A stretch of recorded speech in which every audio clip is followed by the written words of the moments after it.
My assistant Debbie and I met when we both lived in Poznan in 2014, so we felt confident taking the group around town by ourselves.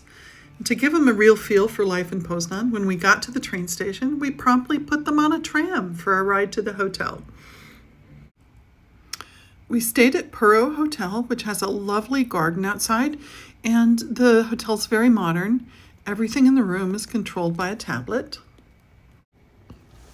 We took the group on this walking tour through the city. We visited such highlights as Plac Wolności, making sure we pointed out the fancy library to the librarian in the crowd. We visited Kolorowa, Debbie's favorite ice cream store. It was a big hit with everyone.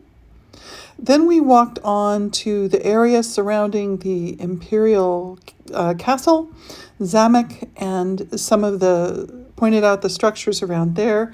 We came back through the park and took a quick look through Stary Browar, a shopping mall with architectural awards. We visited Para Church, the pink church, absolutely beautiful. Then dinner at Browaria with beer tasting. It was a long, full day. The next morning, we engaged a guide to walk with us through Cathedral Island, also from tours by locals. He showed us around a very impressive structure.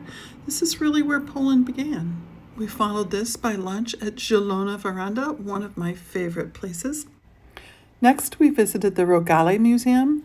In this place, right just off of the main square, they tell you all about the history of the local pastry, the St. Martin's croissant. And many of our group were called upon to help in the process as they demonstrated the dough, the filling, and how it's rolled up. The actors presenting this were very entertaining. We all had a good laugh, and it also turned out to be a good place to watch the goats come out of the old town hall at 3 o'clock and butt heads. Evening found us at MUGA, Poznan's Michelin-starred restaurant.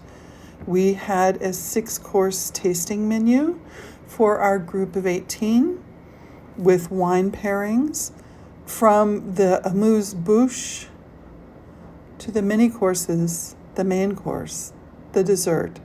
It was marvelous. The next morning, we boarded a motor coach for Kraków, stopping at Auschwitz on the way.